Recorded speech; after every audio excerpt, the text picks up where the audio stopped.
특히 계엄령이 선포된 이후엔 오히려 더 적극적으로 행동했던 것 같아.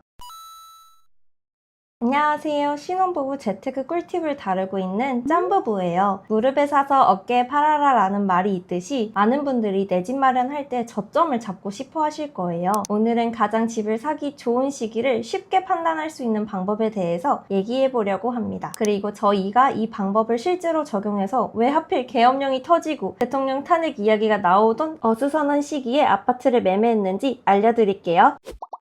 그런데 짠수나 아파트 가격이 오를지 떨어질지 예측하는 건 전문가들이나 할 수 있는 거 아니야? 우리 같은 평범한 사람들도 그걸 알 수 있을까? 나도 처음 부동산에 관심을 가졌을 때 그 부분이 가장 궁금했어. 근데 우리가 부동산 현장에서 일하는 사람도 아니니까 아무래도 부동산 시장이 어떻게 돌아가는지를 항상 한 템포 늦게 알게 되더라고. 이건 뭐 아파트 사기 전에는 제발 떨어졌으면 하고 빌어야 되고 아파트 사고 나서는 제발 올랐으면 하고 기도해야 하는 상황이 너무 답답했어. 물론 시장의 방향성은 그 누구도 맞출 수 없지만 전문가들은 어떤 기준으로 판단하는지 알고 싶어서 공부 열심히 했지. 우선 첫 번째로 부동산 상승기와 하락기를 구분할 수 있는 객관적 지표부터 얘기해 볼게. 혹시 KB 통계 자료실 기억나? 어렴풋이 기억나긴 하는데 KB부동산 홈페이지에서 메뉴 누르고 KB통계 클릭, 월간주택 들어가서 월간 시계열 엑셀 파일 다운로드하기. 그런데 정보가 너무 많아서 뭐부터 봐야 할지 모르겠어. 첫 번째로 소개할 객관적인 지표는 아파트 매매 가격 전월 대비 증감률이야. 우선 기간 비교 탭부터 살펴보자. 현재 대한민국에서 가장 인기 많은 주거 형태는 아파트니까 서울 아파트 매매로 선택할게. 올해 6월 달에 마포구 성동구 아파트 값이 폭주를 했잖아. 뉴스 보면 막 아파트 값이 일주일에 1% 급등했다 그랬잖아. 그 값을 바로 여기 중간에 보이는 아파트 매매 가격 전월 대비 증감률에서 볼 수 있어. 말 그대로 저번 달보다 아파트 값이 얼마 올랐고 얼마 떨어졌는지를 알 수 있는 지표야. 이 값이 오랫동안 플러스라면 상승기라고 할 수 있고 오랫동안 마이너스라면 하락기라고 볼 수 있는 거지. 지금 보면 2022년 8월부터 2024년 5월까지는 거의 다 파란색인 거 보이지. 무려 2년 가까운 기간 동안 서울 아파트 값이 쭉 빠졌다는 거야. 이 정도면 하락기라고 판단할 수 있어. 그리고 그 뒤로는 가격이 쭉 상승하고 있는 걸 알 수 있어. 이 시점에서 상승기로 전환된 걸 알 수 있지. 집을 사게 된다면 하락기에서 상승기로 바뀌는 시점에 사는 게 가장 좋아. 우리가 부동산에 조금만 더 일찍 관심을 가졌다면 진짜 무릎에 살 수도 있었겠다. 그치?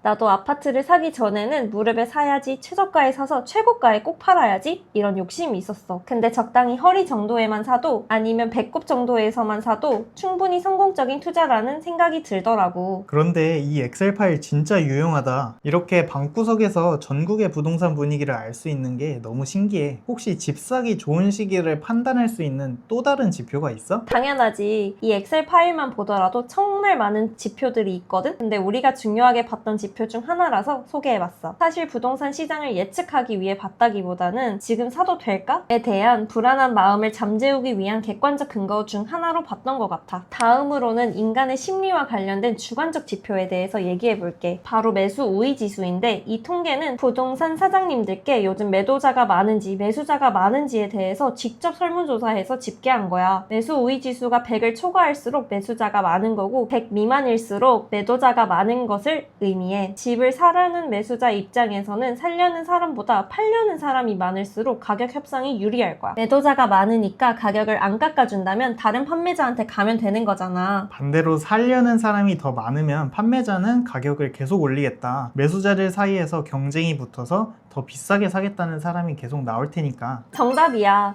매수 우위 지수를 확인했는데 100 미만이고 네이버 부동산에도 매물이 많다면, 즉 매도자가 많다면 가격 협상에 유리하니까 집 사기 좋은 시기라고 할 수 있지. 근데 짠돌이 너는 집값이 계속 떨어지는 하락장에는 어떤 생각이 들 것 같아? 집값이 더 떨어질 것 같아서 내 집 마련을 미룰 것 같아. 대부분의 사람들이 너처럼 생각할 거야. 근데 공포에 사서 환희에 팔아라 이런 말이 있거든. 주식 투자에서 사람들이 폭락할 거라는 공포에 휩싸여서 막 매도를 할 때 저평가된 주식을 줍줍하라는 그 말, 아파트를 살 때도 해당된다고 생각해. 입지 가치는 변하지 않았는데 단순히 사람들의 심리가 바뀌어서 가격이 떨어지는 거라면 좋은 아파트를 싸게 살 수 있는 엄청난 기회인 거지. 근데 여기서 주의할 점이 있어. 가격이 싸다고 무작정 사면 안 된다는 거야. 입지도 안 좋고 세대수도 적고 평소에 거래도 잘 안 되고 생활 편의서도 안 좋고 이런 식으로 가치 자체가 낮기 때문에 가격이 싼 걸 사면 낭패를 볼 수 있어. 원래 가치가 높은 부동산인데 가격이 조정되었을 때 사는 게 중요하다는 걸 꼭 명심해. 있네. 이번에는 짠돌이 너가 왜 우리가 작년 말과 올해 초 사이에 집을 샀는지 시청자분들께 얘기 드리면 좋을 것 같아. 알았어. 그럼 오늘 배운 내용을 바탕으로 너한테 설명해 볼게. 우선 우리가 부동산 공부를 시작한 건 24년도 1월 정도였잖아. 그해 5월부터 매매 가격 전월 대비 증감률이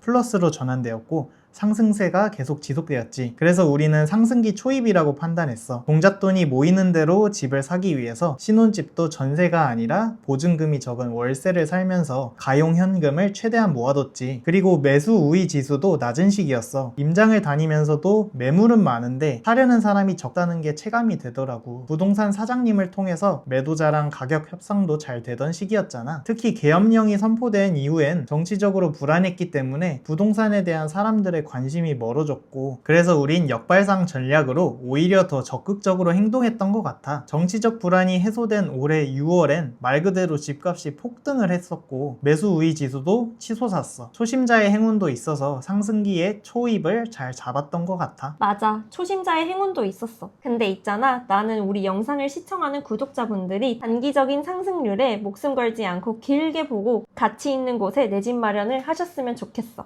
모든 지표를 분석해서 매매를 하면 최고로 좋겠지만 평범한 사람이 이걸 해낸다는 게 정말 어렵잖아. 적어도 우리처럼 몇 가지 지표를 가지고 판단을 내리셨으면 좋겠어. 아무런 판단 근거 없이 집값이 단기간에 1억씩 팍팍 올라서 공포심에 추격 매수를 한다는 건 정말 위험하다고 생각해. 내 생애 주기에 맞게 적당한 시기에 적당한 가격으로 내 집 마련을 하는 게 중요한 것 같아. 시청자 여러분들도 나는 어느 정도면 사겠다 이런 식의 기준을 세우시고 성공적인 부동산 투자를 하시길 진심으로 응원하겠습니다. 오늘 저희가 다룬 내용 말고도 부동산 투자하기 좋은 시기에 대한 본인만의 판단 기준이 있으시다면 댓글로 꼭 알려주세요. 오늘도 영상 시청해주셔서 감사합니다. 안녕.